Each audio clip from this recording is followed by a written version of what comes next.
तो हमें दिखाया जाता है कि शूट चल रहा होता है। ऐड को जेनी की कॉल आती है और वो इससे बातें करने लगती है। तो ऐड सोचता है कि क्या वाकई इसको कोई फ़र्क नहीं पड़ता, बात ऐसे करिए जैसे कुछ हुआ ही ना हो। तो जेनी ऐड को बताती है कि हर कोई पूछ रहा है कि टॉमी का नेक्स्ट शूट कब होगा। मैं आपको बताती चलूँ कि इस इंडस्ट्री में गैलन ने ऐड का फ़ेक नेम टॉमी रखा था। जी हाँ, तो इसका मतलब ये है कि गैलन का नाम भी फ़ेक है। तो क्या वो ऐड को अपना असली नाम बताएगा? मगर क्यों? ये जानते हैं आगे वाले एपिसोड में। जेनी ऐड को बताती है कि तुम्हें एक और वीडियो की ऑफ़र कर रहे हैं। इसमें तुम्हें टॉप पर होंगे और तुम्हें तुम्हारे सोलो शूट से ज़्यादा पैसे भी मिलेंगे। तो जो सुनकर ऑब्वियसली ऐड तो मान जाता है क्योंकि इसको पैसे चाहिए होते हैं। तो वो इनको बताती है कि वो इनको बताई हुई जगह पर आ जाता है। जब वो आता है तो इसको अपने शोल्डर पर किसी का हाथ फ़ील होता है। तो वो पीछे मुड़कर देखता है तो वो गैलन होता है। गैलन इसको अपने साथ कुछ वीडियो देखने की ऑफ़र करता है, जो कि इतनी बेहुदा होती है जिन्हें देखते ही ऑब्वियसली ऐड जो है वो नो कह देता है। तो वो इस बात पर मुस्कुराता है और ऐड को बताने लगता है कि तुम्हें जिसके साथ शूट का ऑफ़र हुई है उसका नाम काइल है और तुम्हें ज़्यादा एक्सपीरियंस नहीं है इसलिए इंडस्ट्री का तो तुम्हें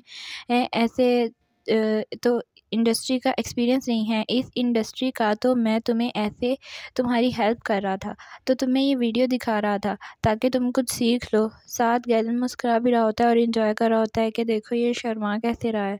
दोस्तों, अगर आप यहाँ पर हम पता लगता है कि जो जैसे गैलन ऐड में बहुत ज़्यादा इंटरेस्ट ले रहा होता है, जितना कि वो किसी में भी इंटरेस्ट नहीं लेता। गैलन बहुत ज़्यादा रिच होता है और इस इंडस्ट्री का प्रोड्यूसर भी होता है, मतलब कि वो बिलियनियर है।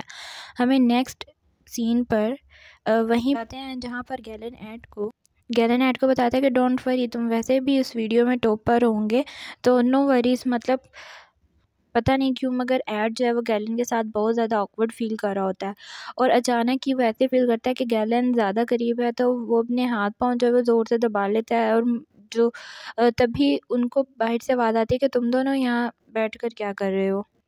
तो डायरेक्टर अंदर आ जाता है, वो ऐड को बताता है कि एक्टर आ गया है और शूट रेडी है। तो गैलन इसको कहता है कि आने से पहले बताया तो करो या नोक तो कर दिया करो। तो डायरेक्टर इसको बताता है कि तुम्हारी काइल के साथ फर्स्ट मीटिंग होने वाली है, तो चलो और इसको हेलो कहो। यहाँ हमें दिखाया जाता है कि गैलन खड़ा हो जाता है, तो वो कहता है फिर मिलते हैं और ऐड कहता है ठीक है। तो जब वो काइल को देखता है तो कहता है अरे ये तो बहुत आम सा दिखने वाला लड़का है। तो काइल इसको कहता है तुम बॉडीगार्ड हो, मतलब तुमने काफ़ी ज़्यादा एक्टर से और सेलिब्रिटी से मिले हुए हो। जबकि ऐड सोच रहा था अरे ये तो वही माउथ वॉश यूज़ करता है जो मैं यूज़ करता हूँ। अरे वाह, क्या सोचा, मतलब वो कुछ भी बोले ये वही सोच रहा होगा जो ये चाहेगा।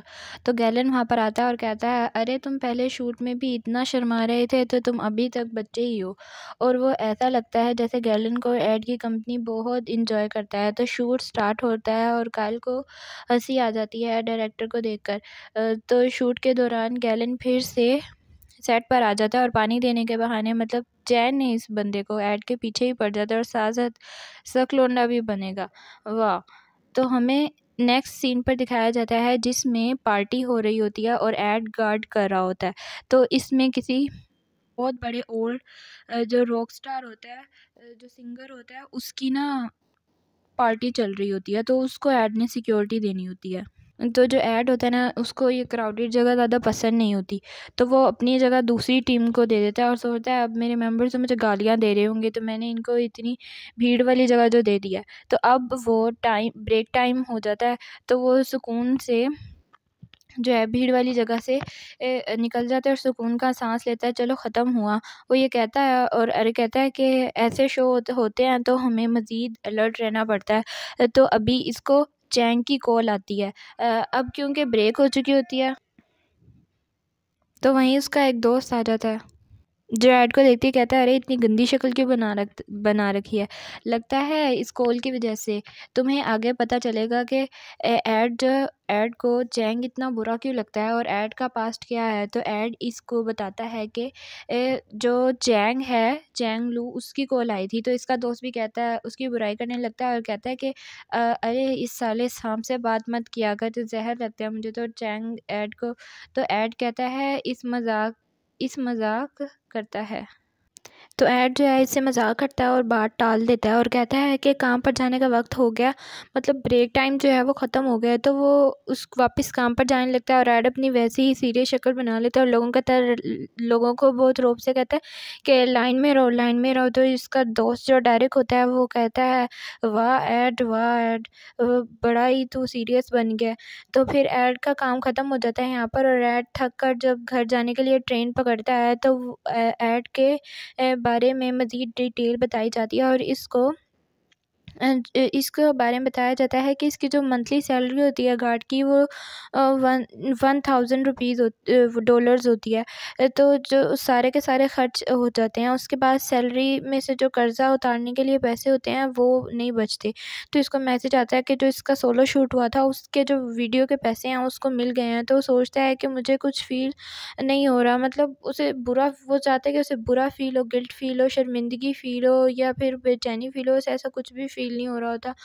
तो फिर वो कहता है कि मेरे दिल में तो कुछ भी फ़ील नहीं हो रहा। तो हमें यहाँ ऐड के बारे में डिटेल बताई जाती है कि वो जो होता है न्यूयॉर्क टाउन में जो है चाइना टाउन उसमें रहता होता है, जहाँ जो क्राइम रेट होता है ना वो बहुत ज़्यादा कम होता है। क्योंकि ना वहाँ पे जो चाइनीज़ लोग होते हैं ना, जो वहाँ पे रहते होते हैं, वो लोग सारे के सारे गवर्नमेंट के ऑर्डर्स कहते हैं कि हमें सारे ऑर्डर्स मानने हैं। तो इस वजह से वहाँ पे क्राइम रेट जो होता है ना पूरे न्यूयॉर्क के मुकाबले में काफ़ी कम होता है। एंड वहाँ से गुजरते हुए सोचता है कि यहाँ पर ऐसा फ़ील होता है जैसे कि ना चाइना में ही हूँ यहाँ पर मैं, क्योंकि वहाँ पे सारा कुछ ऐसे चाइनीज़ जैसा ही बनाया होता है जैसे वो चाइनीज़ का इलाका हो।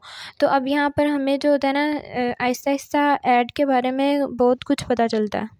अब हमें यहाँ पर पता चलता है कि जो ऐड होता है ना वो चाइनीज़ नहीं होता, उसके हमें सारा कुछ उसकी हिस्ट्री जो है ना एक तरह से बताई जाती है कि वो ना हाई स्कूल तक खुद को भी यही समझता था कि वो चाइनीज़ है, लेकिन वो चाइनीज़ नहीं, वो कोरियन होता है। तो जैसे जैसे वो यहाँ से गुजरता है ना उसे पुरानी यादें अपनी याद आने लगती हैं दोबारा से कि इसके जो ग्रैंडपा थे वो कोरिया से आए थे।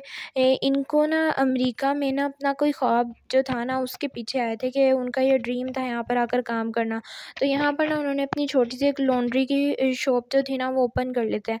तो जो ग्रैंडपा के साथ रहता होता है वो अकेला, तो उसे अपनी वो बहुत छोटा होता है, उसे अपनी अम्मी के बारे में ज़्यादा याद नहीं होता। और जब वो अपने ग्रैंडपा से पूछता है कि मेरी मामा कहाँ है, तो उसके ग्रैंडपा जो होता है वो कहता है कि अच्छा है, तो कहीं तुम्हारी माँ जो तुम्हें पैदा करते ही छोड़ कर चली गई। और वो उससे बहुत गुस्से से बात करते होते हैं और वो कहता है कि जो ग्रैंडपा होता है बहुत मुख्तलिफ होता है, उसे ज़्यादा प्यार भी नहीं जताता होता। तो और उससे बहुत कम बात करता होता है जो उसका ग्रैंडपा होता है। और जब वो काम पर चला जाता है तो अक्सर जो ऐड होता है उसको अकेले घर पर ही छोड़कर चला जाता है, मतलब छोटे से बच्चे को अकेले घर पर छोड़ के चला जाता है।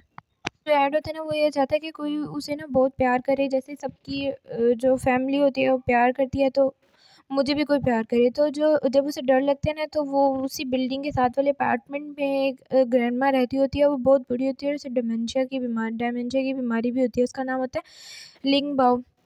क्योंकि उसका जो पोता होता है ना तो वो औरत जो होती है ना वो वहाँ पे रहती होती है। और कहानी में ट्विस्ट अब यहाँ पर आता है कि जो ऐड होता है ना वो ज़ाइलिंग बनकर उसके पास आता है, क्योंकि जो ज़ाइलिंग होता है ना वो उसका पोता होता है और वो उसकी एक्सीडेंट में मौत हो गई होती है। तो वो ज़ाइलिंग समझ के ना ऐड को बहुत प्यार करती होती है। तो ऐड को याद आता है कि वो बहुत अच्छा लगता था जब ग्रैंडमा उसको ऐसे प्यार करती थी, और जब भी उसे गोल्ड मेडल मिलता था या कुछ भी मिलता था तो वो जाकर उन्हें बहुत बताता था।